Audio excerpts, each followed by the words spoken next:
Wow, what a time I had playing poker this week. Lots of big hands, lots of all-ins. So it all started on my league on Wednesday night. Did not fare so well in the tournament. Gosh, I just run so poorly in the tournaments on Wednesday night. I don't know what the deal is. Anyhow, so we played in the cash game, and I could get absolutely nothing going. I was kind of card dead. I tried to make some things happen. No bueno. So, gosh, I was already into the game for $500, and it's only a 1-2 game with a 1 or 2 hands of Omaha per round. Anyhow, I was already in for 500. I only had 220 left, and got into a big hand with Brent. Now, Brent is probably the most aggressive cash game player we have in our league. He definitely likes to mix it up. In fact, in this vlog, you're going to see me play 3 hands against Brent, all in the league, and they're all pretty big hands. All right, so in this first hand, I am under the gun with pocket 9s. I straddle for 4. Brent limps from middle position, and then there are 4 other callers, and it's back to me. I raise to 25, I believe, and then Brent does what he likes to do, limp, raise, and he makes it 125. The other players fold to me, and of course I have seen this from Brent 100 times. I know he's probably got a good hand, but not a great hand, so I decide to go ahead and shove, and Brent makes the call. Now at this point I'm already stuck 280. I decided I'm just going to get it in, and so Brent ends up having King Queen, and we run it 3 times. Brent, so I'm a 55-45 when Brent has all of his cards available. He hits a king on the first board, a queen on the second board, and a king on the third board, and he wins all 3 of it, and he scoops the entire pot. Oh my gosh. So there's nothing like being in a 1-2 game, being down 500, buying in for 200 more, into the game for 700, and cannot seem to win a pot. All right, so I won a few hands. I'd worked my way up to about $310, and I get pocket kings in middle position. I raised to 18. There are 2 callers, and Carlos, who's on the button, raises to 125. The 2 blinds fold, and it's back to me. I didn't come to Wednesday Night Poker League to fold pocket kings. So I go ahead and shove all into 310. The next 2 guys fold, and now it comes back to Carlos. Now, Carlos, remember, had seen me just 15 minutes ago shove all in with pocket 9s. So he thinks for a minute, tanks, and then he calls with pocket queens. Carlos is all in with queens. Mr. Bill Poker all in with kings. We're going to run it 3 times. It was for $310, all in pre-flop. Go. Jacks, a 2, and that one's mine. King's got it. Ready for the queen? Wasn't very I got the second one. How many pots you got? I get the third one. I get them all. What the hell are y'all playing? Yeah, baby. We ran it 3 times. Get the head shake over there. Sorry, bud. Get the head shake over there. Yeah. You guys will recognize Carlos from the big hand we had a week ago, too. One more board.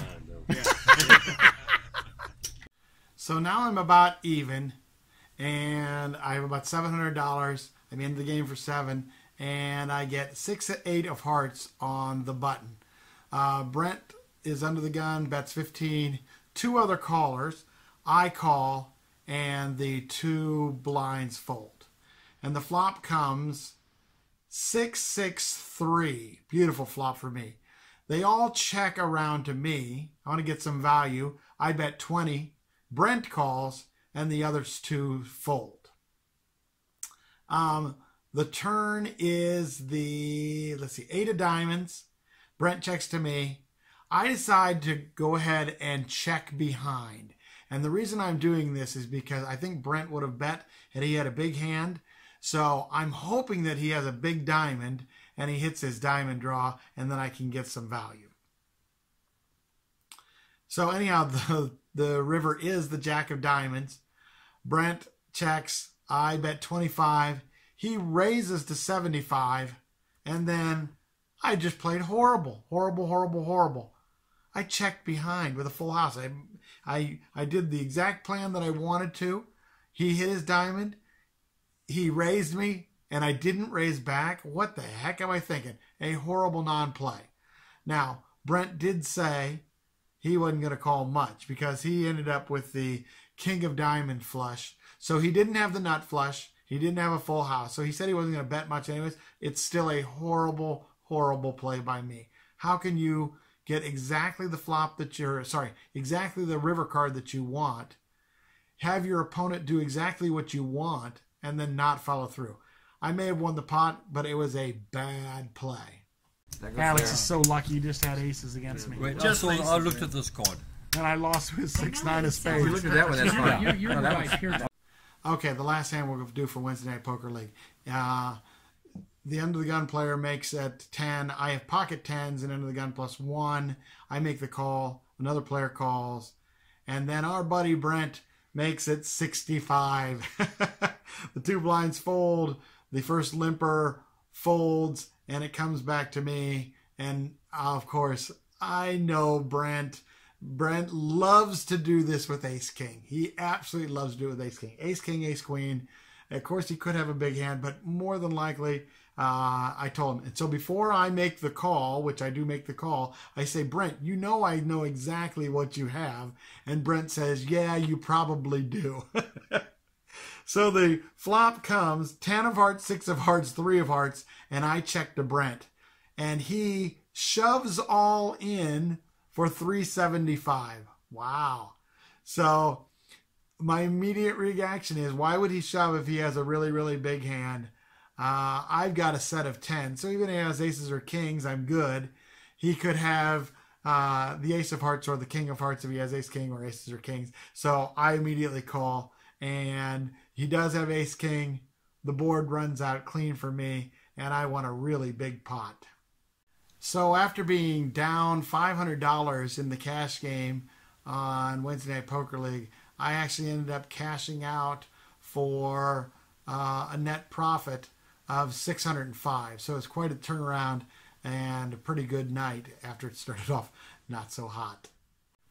So this is my son Billy, 20 years old. He's already a good player at 20 years old. I just want to take your chips. That's great. So he texts Vicky and I on Saturday afternoon and says, hey, what are you guys doing tonight? And we told him nothing. And he said, well, I'm going to come have dinner with you, okay? That is code for between me and Billy for let's go have dinner and then go to WinStar. So that's exactly what we did. We went and had dinner, a nice dinner, and then Billy and I headed to WinStar. So I'm playing in the WinStar 2-5 game. Been playing for maybe 2 hours. Nothing much had happened, although it was an interesting table. We played some bomb pots, and we did some rounds of straddle, and so it was an interesting table. There was also some really good players at the table. I had thought about changing tables, and I just didn't see another table I liked very much, so I didn't switch tables, even though I was at a tough one. So in this hand, we are doing a round of straddles, and I have 7-8 of diamonds, and I'm under the gun, so I am the straddler.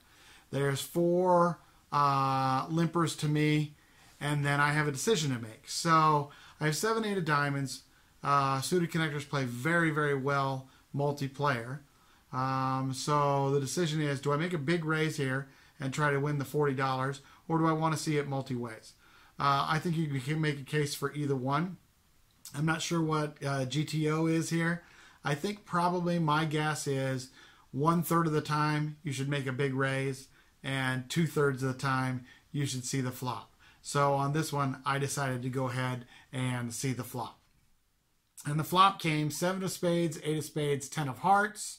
It was checked to Michael, and he bet 35. I made the call, and the button made the call, and then we went to a turn. The turn is the king of hearts, and Michael leads out for 115. Now, this bet to me meant one of two things. He either has a flush draw, or he probably has 9-jack. I think he's got a lot more flush draws in his range than he does nuts. So I decided to go ahead and make the call. The button folded. The river was the 6 of diamonds, and Michael jams for whatever he has left. He has me covered. I only have, I think I had like 315 left. I decided to go ahead and make the call for the same reason I did that on the turn. And Michael turns over the absolute nuts on the flop anyways. He had 9-jack. So he flopped Nutter Butters, and my 2-pair, no good. So after playing for about 3 hours, I had lost 1 buy-in. Ugh, all because of one hand. So I sit at the same table for a while. I'm down even more now. I'm into the game for 1,200, and I have only, 400 left. So I'm down 800, and now we play this hand. I'm on the button with 6-7 of clubs. Good young player Michael Chang leads out for 15. I call, and the big blind calls. The flop comes 4 of clubs, 9 of diamonds, 7 of hearts, and they both check to me. I think it's now my opportunity to win a pot because I haven't won a whole lot of them. So I bet 45, and both players call. So the turn is the 2 of diamonds, and they both check to me again. There is 182 in the pot. Again, I think this is a great opportunity for me to win now a better pot. So I bet 140, and the big blind shoves. Ugh. So he raises, he's got me way covered. Michael folds, and it's to me, and gosh, what do I beat? And the only thing I can even have a chance of beating is a diamond draw. This player that I was playing against, I didn't think was a very good player.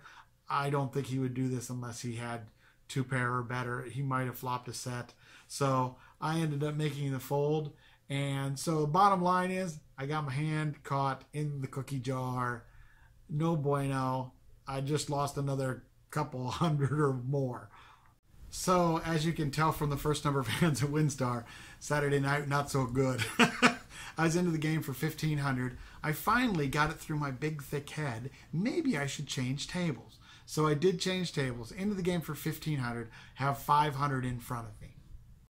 So before I decided to switch tables, I thought I'd go check on my son, which I did. He was doing fine. I've said hi to a couple people that I knew. So I was walking back to my table, and a couple of guys called me over. Hey, come here. And they said, "Are you Mr. Bill?" I said, "Yeah, I do the vlog." And they said that they watched the vlog and that they enjoyed it. So Luis Perez asked me to get a picture with him, which I did. Whew, I was having a bad hair day, though. Anyhow, I want to say thank you to Lewis and the other guy, I didn't get his name, for the kind words, and I appreciate you guys watching my vlog. So the very first hand at my new table, I kind of get a mediocre holding. Ace of clubs, 5 of hearts in middle position. I decided to raise to 20. A guy from semi-pro from Minnesota calls on the button, and the big blind calls also. So the flop comes 2 of diamonds, 3 of diamonds, ace of spades. Pretty good flop. Big blind checks, I check, and the button makes it 35. The big blind folds, and I'm too good here. I got to make the call. The turn is the jack of spades. I check. He makes a bet of 75. I don't really like it, but I still think I'm too good to fold here, so I make the call.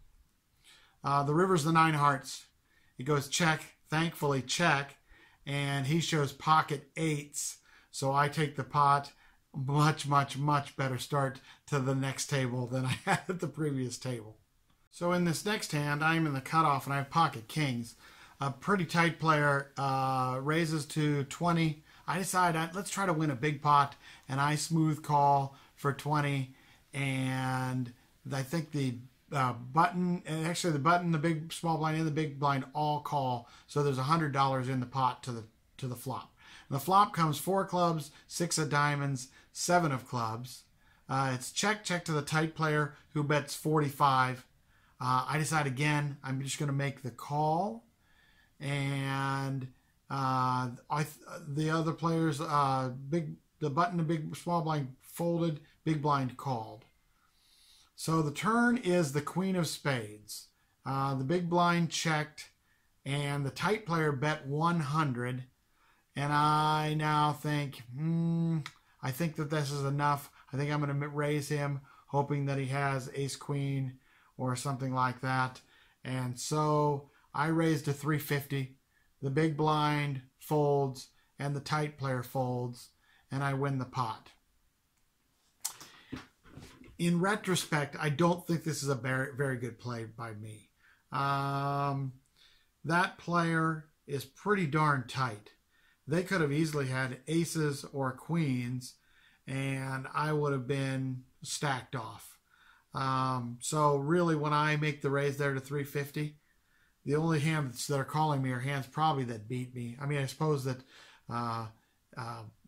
ace queen could have called, but most of the hands that are going to call are going to beat me, and almost all the hands that are behind me are going to fold. So really not a very good play by me on that one. So my son comes walking over, and he's got a huge grin on his face. So I know something good happened. So I said, what happened? And he told me he doubled up. So he started with $200. He had 500 in front of him. He doubled up.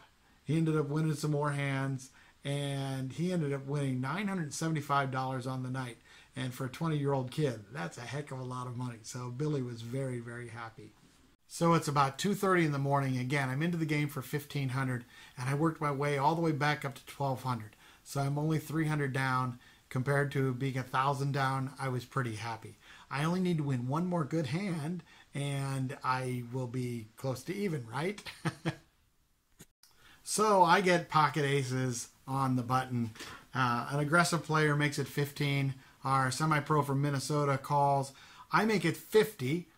Both of the blinds fold, and both of the early position players make the call. The flop is ugly. 6 of spades, 7 of spades, 5 of diamonds. They both check to me. I make it 35. The first player folds, and the semi-pro from Minnesota makes it 90. I seriously contemplated just folding it out right here. Horrible flop. I've got the ace of spades for backdoor spades. He may have been raising to see a free card, so I decided to go ahead and make the call. The turn's another horrible card. The 9 of hearts. So he bets 200, and I have to give it up. So I make the fold, and he wins the pot. So instead of getting back to close to even, I lost a little bit more and ended up losing, I think, 590 for the night.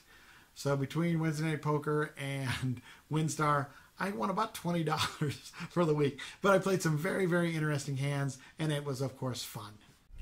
Well, crap. It's 4:45 in the morning. We got to 10 minutes from home, and a stupid train is stopped. It's not even moving. Oh, my gosh. This is horrible. Once again, thanks to those who saw me at WinStar and said nice things about my vlog. There was a number of you guys, and I really appreciate it. Thank you for the comments and contributing to my vlog for those who have been contributing online. I appreciate it. All right, guys. Hope you have a great week, and I'll see you on the next one. Thanks. Bye.